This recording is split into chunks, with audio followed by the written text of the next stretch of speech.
Have you ever actually done the math? And I'm not talking about your finances, not yet.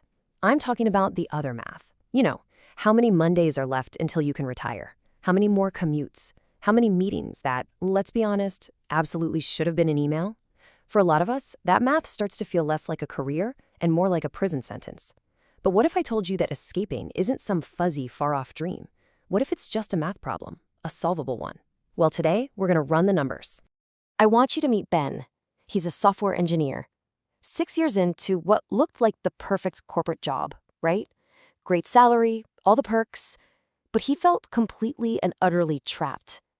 In his words, the golden handcuffs were feeling way more like a vice grip. Every single Sunday night, that same familiar knot of dread would just twist up in his stomach. Because he just knew that another week of absolutely soul-crushing meetings was waiting for him. And of course, another round of pointless deliverables that were chipping away at, not just his creativity, but who he was as a person. Now, Ben's story, it's not special. So many of you listening right now are just fed up with grinding it out 40 hours a week just to feel totally drained and miserable. But here's the thing. To really change your life, you have to be fed up enough to actually do something about it. And believe me, there is a strategic way out. So why do we stay in jobs we hate? Well, a lot of it comes down to societal pressure, right? These standards we don't even really believe in. Maybe your parents are so proud of your fancy job title, or maybe it just looks really good on Instagram. This need for everyone else's approval, it creates this psychological trap. It keeps you chained to a desk long after any real passion has died. Okay, so let's shift gears. We've talked about the emotional problem, the trap. Now let's get into the logical solution. Because escaping the 9 to 5, it's not about taking some reckless, crazy leap of faith. No way. It's all about strategic planning. It's about turning that dream of freedom into cold, hard data. And the core of this whole strategy is a movement that has pretty much already drawn the map for us. And that map, it's called FIRE, Financial Independence, Retire Early. It's a whole movement built on a really simple idea. If you save aggressively and invest smartly, you can build up a big enough nest egg to live off of forever. It lets you take back your time, not in your 60s, but decades earlier. All right, let's really dive in here because this is where the dream becomes a real, tangible target. This single most important piece of this whole puzzle is your FIRE number. Think of it as the amount of money you need to have invested so that work becomes something you choose to do, not something you have to do. And this entire calculation hinges on a famous guideline called the 4% rule. Now, this isn't just some number pulled out of thin air. It's based on a big study from back in the 90s, the Trinity study, which found that you could safely pull out 4% of your invested portfolio every year, adjust for inflation, and have an extremely high chance of your money lasting for at least 30 years. And that 4% rule, it gives us a magic multiplier, and that number is 25. Seriously, this one number is the key to unlocking your whole target. If you can live on 4% of your portfolio, then what does that portfolio need to be? The math is shockingly simple. Your FIRE number, it's just your total annual expenses, multiplied by 25. That's it. That's the formula. It works because 25 is just the inverse of 4%, right? 4 times 25 is 100. This little formula takes this huge, scary, vague goal and turns it into a clear number that you can actually aim for. And this table right here, this is where you see how much power you actually have.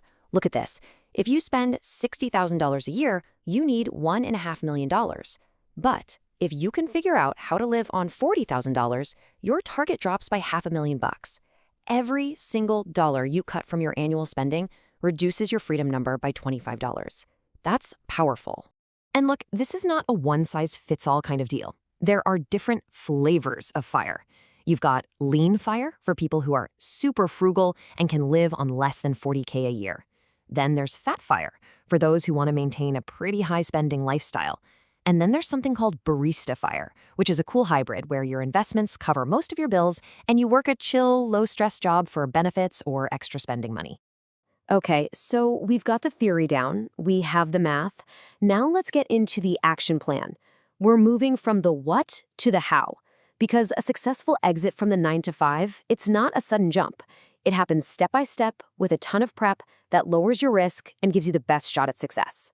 So step 1, build a runway. This is just a safety net of liquid savings. We're talking 12 to 24 months of your essential living expenses. This buys you time and space. Step 2, start a side hustle. This is huge. It lets you test out a business idea and start building income while you still have the security of your main paycheck. And third, acquire high leverage skills. Basically, learn things that are in super high demand, like SEO or content writing, that can seriously boost your earning power outside of a traditional job. Take Emily, for example. She was a graphic designer, felt totally chained to her corporate gig, so she started freelancing on nights and weekends, and she saved every single extra dollar she made. In just 1 year, she built a big enough runway that she could confidently walk away from her job and launch her own design studio full-time. Once she knew her number, the fear just vanished. And then you've got Sarah, a former English teacher who was feeling pretty stuck.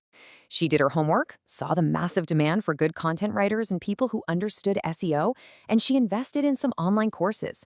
Within a few months, she was earning more from her new freelance skills than she ever made as a teacher. So here's a crucial point. Getting to your FIRE number, it's like reaching the summit of a mountain. It feels absolutely incredible. But as any climber will tell you, a huge number of accidents happen on the way down. The descent has its own dangers, and you have to plan for them. The first and, honestly, the biggest hurdle, especially in the US, is healthcare. Your job-sponsored plan makes the true cost almost invisible. You might only pay, say, $1,600 a year out of your paycheck, but the full market cost for that exact same plan could easily be $8,000. That difference is a massive expense you absolutely have to account for in your FIRE number. It's a real shock for a lot of people. And there are other little details, right? You'll need a legal structure like an LLC to protect your personal assets if you start a business. You got to plan for taxes because money coming out of a Roth IRA is tax-free, but from a 401k it's not. And hey, if you're retiring at 40, you might need your money to last for 50 years, not 30. For that kind of timeline, being more conservative with like a 3 or 3.5% withdrawal rate is a much safer bet.